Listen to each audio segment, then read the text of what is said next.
Go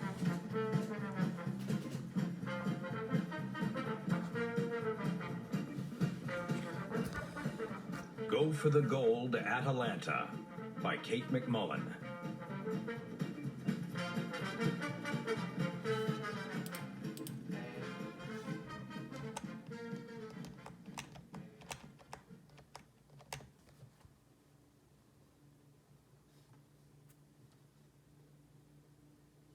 Everyone in the imperial city of Susan. Prologue. Greetings, mortals. It's your godly pal Hades, ruler of the underworld, back again. And you know why. To tell you the truth. To right centuries of wrongs. To set things straight about the pack of lies my little brother Zeus, ruler of the universe and tireless mythomaniac, old Greek speak for big fat liar, has tried to pass off as the Greek myths. Why are the myths so messed up, you ask? Because long, long ago, Zeus got his mitts on a copy of the Big Fat Book of Greek Myths. As the title says, it's a big fat book. Zeus was too lazy to read it himself, so he made his nymph take turns reading it aloud to him. Every time a nymph got to a part Zeus didn't like, he'd yell, "Fix it!" Then the nymphs had to scratch out that part of the story, put their heads together, and make up something that would please Zeus. If the old mythomaniac approved of their new version of the myth, he ordered them to write it down in the book. And the rest, as they say, is history. Make that his story. Zeus's story, to be exact. You can open the Big Fat Book of Greek Myths to any page at all and read lies, lies, nothing but lies. Why Zeus yelled, "Fix it," so many times when the nymphs read him the myth about the mortal Atalanta is anyone's guess. Zeus didn't have anything to do with that myth. Not until his little walk-on part right at the end. Maybe Hera, Zeus's wife and the goddess of marriage, was mad at him and he was trying to get on her good side by giving marriage a boost. Who knows? All I know is that the myth you think you know is bullhooey.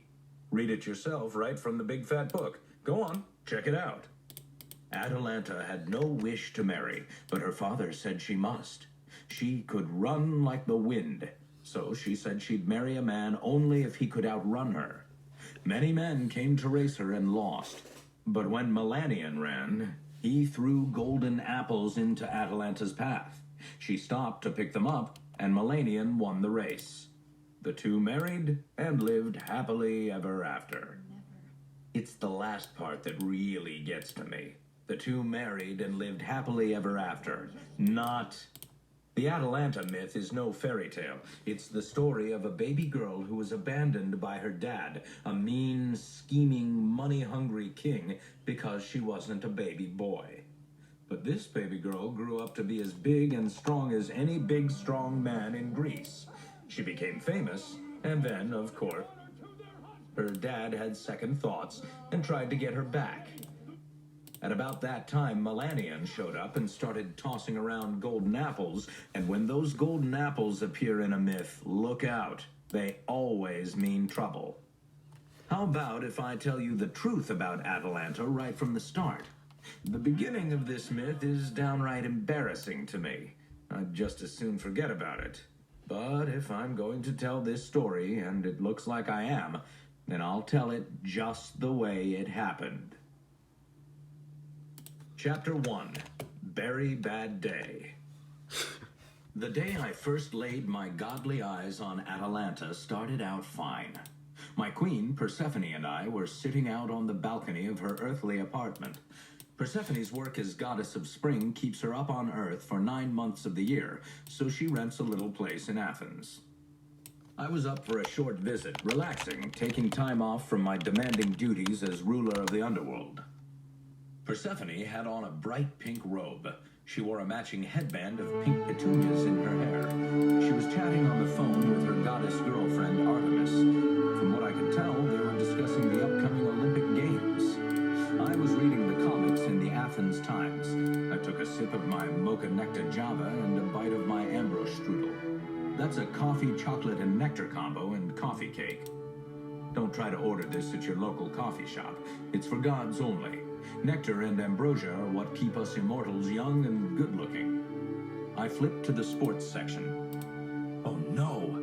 I cried as I caught sight of a horrible headline. Persephone, listen to this. Hold on a second, Artemis, Persephone said into her little cell phone. She took the phone from her ear. What happened, Hades? Boar has thrown in the towel, I said. He's left the ring. Who lost his ring? Asked Persephone. I took a deep breath to calm myself. The Caledonian boar, I said. He's quit wrestling. Persephone frowned. I thought you rooted for Hawkeye. Eagle Eye, I corrected her. And you're right, I do. But a wrestler needs worthy opponents, and Boar is the best. That's too bad, Hades, said Persephone. She put the phone back to her ear. Sorry about that, Artemis, she said. Now, what were you saying about goddesses' rights? I tuned out Persephone and tuned back into the article. This is what it said. The Athens Times. Wrestling immortal steps out of the ring. Boar blames recent wrestling federation decision. Thebes. Boar, from Caledonia, known as the Caledonian Boar, is one of the greatest wrestlers ever to grace the ring. Now this legend of wrestling has said toodaloo to the sport. Boar explained what happened. Speaking in his own brand of boorish street poetry, he said, "The flying hoof thrust is my main move. Now the Wrestling Federation disapproves. They banned my move, they say it's wrong, and so to wrestling I say so long." Boar's many fans are weeping and rending their garments over the loss of their champ. Some of them are picketing WrestleDome with signs saying, "Bring back Boar" and "Wrestling Federation Tusk Tusk." His opponents had this to say about Boar's decision to kiss wrestling goodbye. "Wrestling won't be the same without him," said Eagle Eye Cyclops. "Yeah," agreed Squeeze Python. "It'll be much, much better."